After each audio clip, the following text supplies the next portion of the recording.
नमस्कार। 8 से 9 मई 2025 की मध्य रात्रि को पाकिस्तानी सेना ने सैन्य बुनियादी ढांचे को निशाना बनाने के इरादे से पूरी पश्चिमी सेना पर भारतीय वायु क्षेत्र का कई बार उल्लंघन किया। यही नहीं बल्कि पाकिस्तानी सेना ने नियंत्रण रेखा पर भारी कैलिबर वाले हथियारों से गोलीबारी भी की।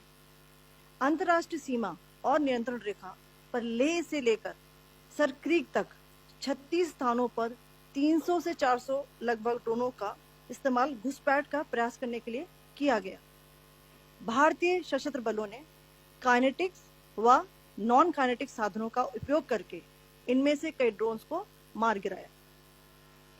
इतने बड़े पैमाने पर हवाई घुसपैठों का संभावित उद्देश्य वायु रक्षा प्रणालियों का परीक्षण करना और खुफिया जानकारी इकट्ठा करना था। ड्रोन के मलबे की फोरेंसिक जांच की जा रही है। प्रारंभिक रिपोर्ट्स से पता चलता है कि वे तुर्की के असीस गार्ड सोंगर ड्रोन्स हैं। इसके उपरांत रात में पाकिस्तान के एक सशस्त्र यूएवी ने भटिंडा सैन्य स्टेशन को निशाना बनाने की कोशिश भी की, जिसे पकड़ा गया और उसे निष्क्रिय कर दिया गया। पाकिस्तानी हमले के जवाब में पाकिस्तान में 4 हवाई रक्षा स्थलों पर सशस्त्र ड्रोन्स लॉन्च किए गए। इनमें से एक ड्रोन एडी रडार को नष्ट करने में सक्षम रहा।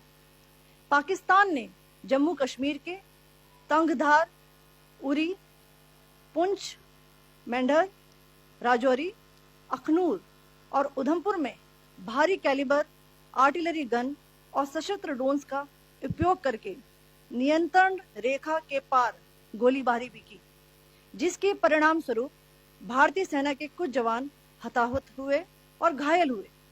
भारतीय जवाबी कार्रवाई में पाकिस्तानी सेना को भी बड़ा नुकसान पहुंचाया गया। इसके अलावा पाकिस्तान का गैर जिम्मेदाराना व्यवहार फिर से सामने आया। 7 मई 2025 को रात 8:30 बजे एक असफल अकारण ड्रोन और मिसाइल हमला करने के बावजूद पाकिस्तान ने अपना नागरिक हवाई क्षेत्र बंद नहीं किया। पाकिस्तान अपने नागरिक विमानों को ढाल के रूप में इस्तेमाल कर रहा है, जबकि उसे अच्छी तरह से पता है कि भारत पर उसके हमले से हवाई रक्षा की तीव्र प्रतिक्रिया होगी। यह भारत और पाकिस्तान के बीच अंतर्राष्ट्रीय सीमा के पास उड़ान भरने वाले अंतर्राष्ट्रीय उड़ानों सहित नागरिक विमानों के लिए सुरक्षित नहीं है। यहां स्क्रीन शॉट में पंजाब सेक्टर में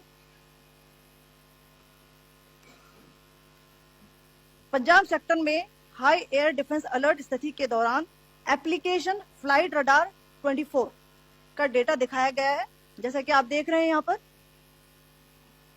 भारतीय पक्ष का हवाई क्षेत्र घोषित बंद के कारण नागरिक हवाई यातायात से पूरी तरह से रहित है।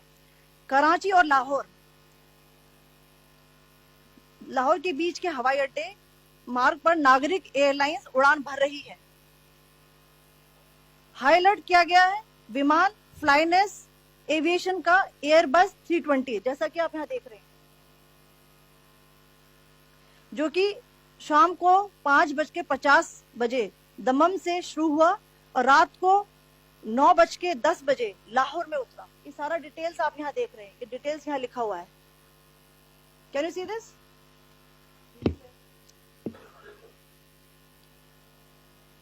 भारतीय वायुसेना ने अपनी प्रतिक्रिया में काफी संयम दिखाया और इस प्रकार अंतरराष्ट्रीय नागरिक विमान सेवा की सुरक्षा सुनिश्चित की।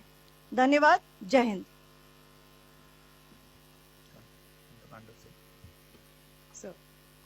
Good afternoon to you all.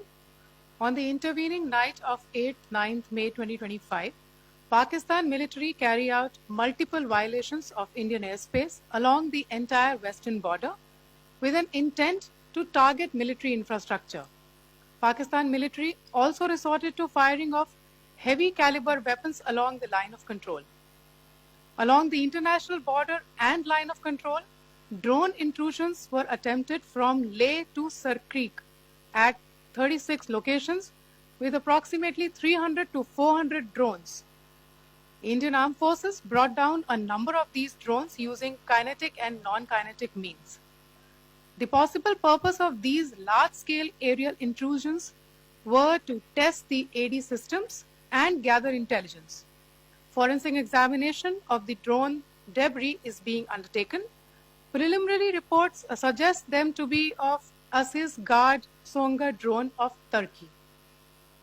Later in the night, an armed UAV of Pakistan attempted to target Bhatinda military station, which was detected and neutralized. In response to the Pakistani attack, armed drones were launched at 4 air defense sites in Pakistan. One of the drones was able to destroy an AD radar.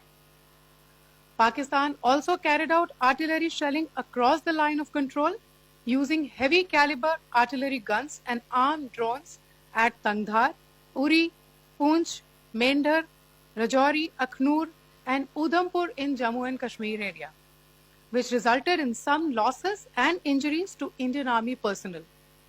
Pakistan Army also suffered major losses in Indian retaliatory fire. Additionally, Pakistan's irresponsible behavior again came to fore. Pakistan did not close its civil airspace despite it launching a failed unprovoked drone and missile attack on 7th May at 8:30 hours in the evening.